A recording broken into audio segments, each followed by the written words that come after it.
This morning I want to introduce, or maybe I should say reintroduce you to an organization that's called Progressive Christianity.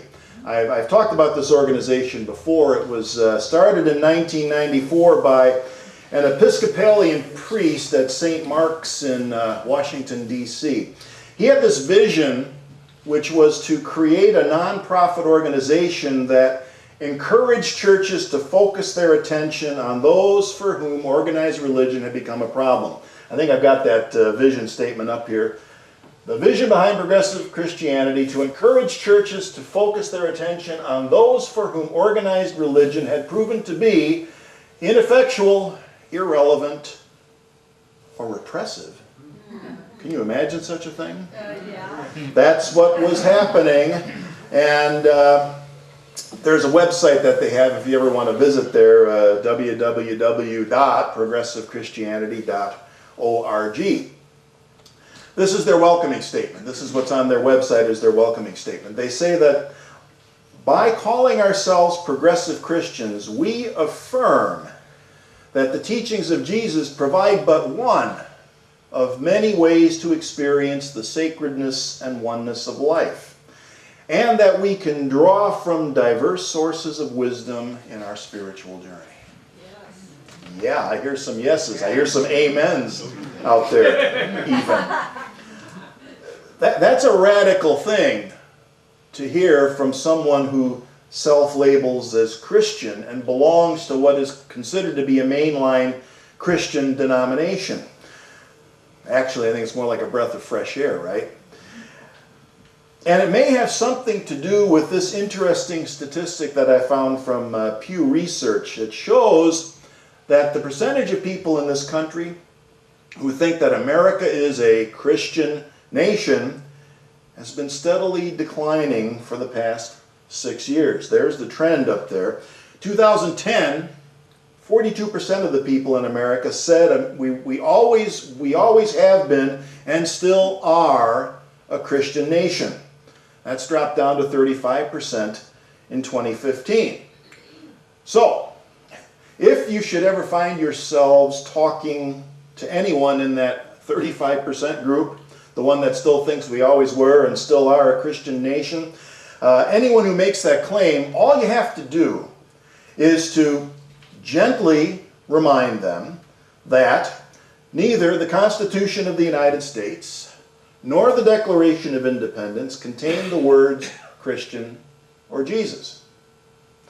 You won't find the word God anywhere in the Constitution, and the Declaration of Independence only speaks of the laws of nature and of nature's God. That's in one place, and it mentions the word Creator in another place.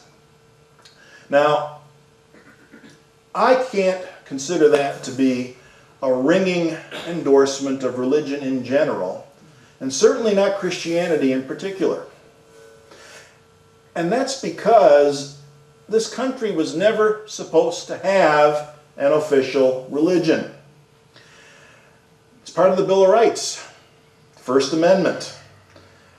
And yet we all know that throughout history, religious groups, for some reason, have been notorious for making power grabs and not getting along with other religious groups, or other secular groups for that matter. You know the story, right? Protestants and Catholics, they battled for centuries in England and Europe. Christians and Jews and Hindus fight with Muslims and vice versa. And I can't let the Buddhists off the hook either. Even the Buddhists are getting in on the act. It's happening in Myanmar right now. Here's a headline.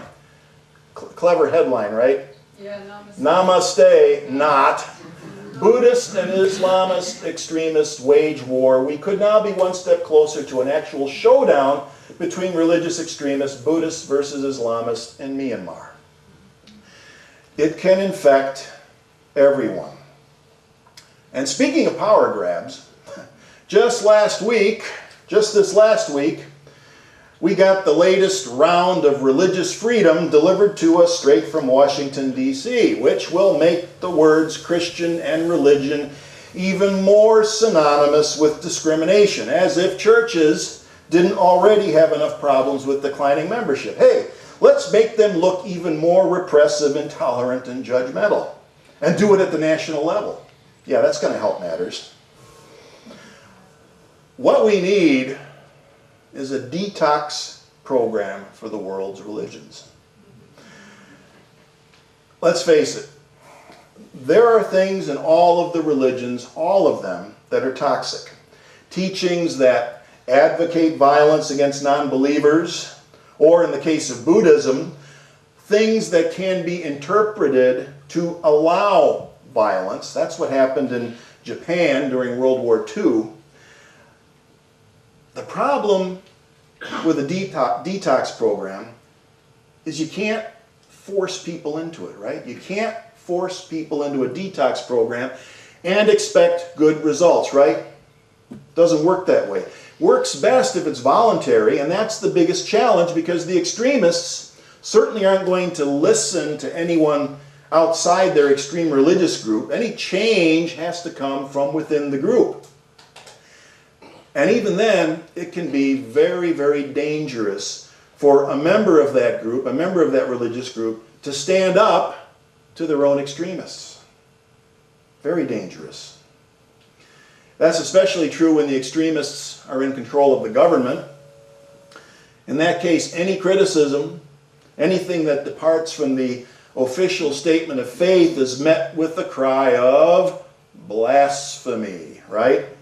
Which in many places around the world carries the death penalty. More about that in a couple of weeks.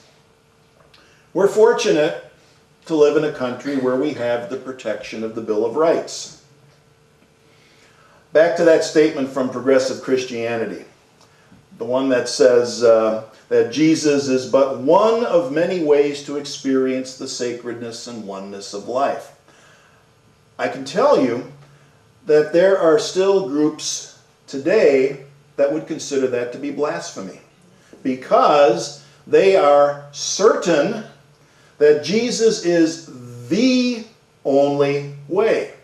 They would consider that to be blasphemy, but thanks to the First Amendment in this country, there's nothing they can legally do about it. For now.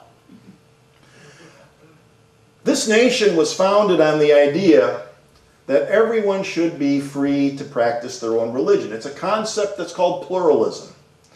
And this is how pluralism is defined by the folks at Progressive Christianity.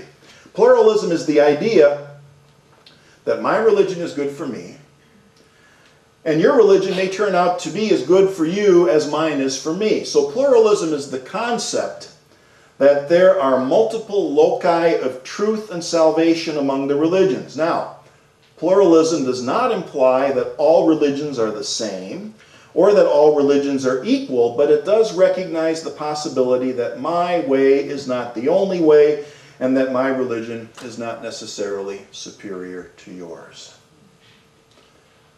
That's what you call a real good first step. It has to start with at least that kind of an acknowledgement or recognition at a bare minimum. And again, a very important part of that I want to stress again is the part that says pluralism does not imply that all religions are the same. Just like in unity. You'll hear that we sometimes will say one God and many paths to that God. That doesn't mean that we regard every path as valid or equally valid. For example, an Islamic extremist has a sincerely held religious belief that martyrdom is a path to God.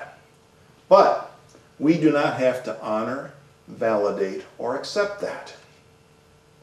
On the other hand, how many people do you know who lump all of Islam into the extremist category and then reject any expression of the Islamic faith? Can't build that mosque in my town. Oh no. The only way pluralism is going to work is education. And that's why the Center for Progressive Christianity established Pluralism Sunday on the first Sunday in May. That's today. This is Pluralism Sunday. And all around the United States there are different centers, many unity centers among them, that are are giving a pluralist message today. One of the best ways to foster a healthy form of religious pluralism is to be informed.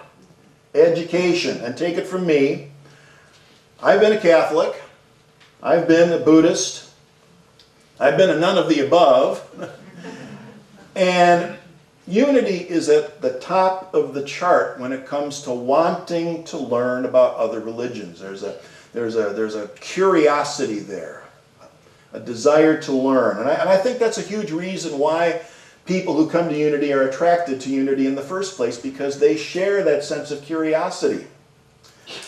We have an interfaith emphasis. Now that doesn't mean that we try to practice all religions. That's impossible. And the other thing that we want to be careful about is that we don't want to misappropriate the rituals and the customs of other religions, because sometimes that can be a form of cultural theft, especially when it comes to indigenous people and their religious customs and rituals and traditions. I get a little bit uneasy when I see a white person dressing up in native regalia and playing a shaman. We want to be informed. Education. They say the purpose of education is to replace a closed mind with an open one. To replace a closed mind with an open one. And that kind of opening up starts when we're willing to look beyond the narrow confines of our own belief systems, beyond the narrow confines of what we are certain that we know about how the universe operates and so on and so forth. And when we look beyond those narrow confines, it's okay if we find things that we disagree with. We don't have to twist ourselves into a pretzel to try to reconcile everything at once. It's okay to find things we disagree with. The most important thing is, how do we deal with that? How do we deal with the stuff we disagree with? That welcoming statement on the Progressive Christianity website, more traditional Christians who hear that idea that Jesus is but one way, they might take that as an insulting statement. And I'm here to tell you that that is true. And in my years of doing this, I've come across some folks that hear some of the things we say about in unity, about Jesus and other teachers and treating them equivalently or talking about the Christ within. That's insulting to them. They take it as demeaning to suggest that Jesus is somehow equal to other spiritual teachers throughout history. Just the way it is for them. And the question then is, how might we deal with that? Do we just walk away? Cut off communication? Do we avoid them? Not all religious beliefs are healthy and healing, and we don't have to empower and enable those kind of things. But might we be missing an opportunity to point out something that they may not have considered? Of course, if the tone of the conversation, and this is just a warning, if the tone of the conversation is hostile, there's not much you can do other than move along. But other than that, when we find ourselves disagreeing, maybe there's an opportunity or an opening to start identifying common ground. Another important aspect of pluralism is that no religion has all of the truth, but most have an important piece of the truth. And we might just learn something new that can be beneficial and even transformative without having to convert to another faith, without having to adopt their faith statement or whatever it happens to be. I'm grateful to Islam for giving us the Sufi poet Rumi. Wonderful, wonderful poetry. I'm grateful for their contributions to mathematics, science, architecture. They gave us a lot of things in those fields before the extremists came along and started repressing those discoveries and that kind of work many, many years ago. Buddhism gave me the Four Noble Truths, introduced me to the practice of meditation. Those of you who participate in gentle yoga here on Mondays, you can thank the Hindu culture. You know, up here in Auburn, this is an interesting place. All the years we've been here, I have yet to find a synagogue, ashram, or a mosque. Uh-oh. But they're as close as Roseville. Really, they're as close as Roseville, Sacramento, and there is a Buddhist center, I guess, right down the road in Penryn, correct? I know a lot of you have been there. I know they have a big festival, and I know they're quite open to people coming and visiting if you want to check out what it is that they do and experience a little bit of their form of religious pluralism.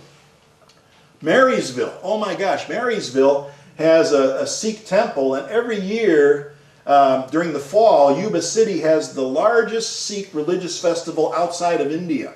That's how it's been billed. I've not gone yet, but I guess there are parades and floats, and everybody is welcome. I hear the food is excellent, and for the most part, it's free. That's one of the tenets of their faith, is they want to feed everybody. And the bonus is that I have yet to hear about a Sikh group trying to get laws passed to require kirtan chanting in public schools.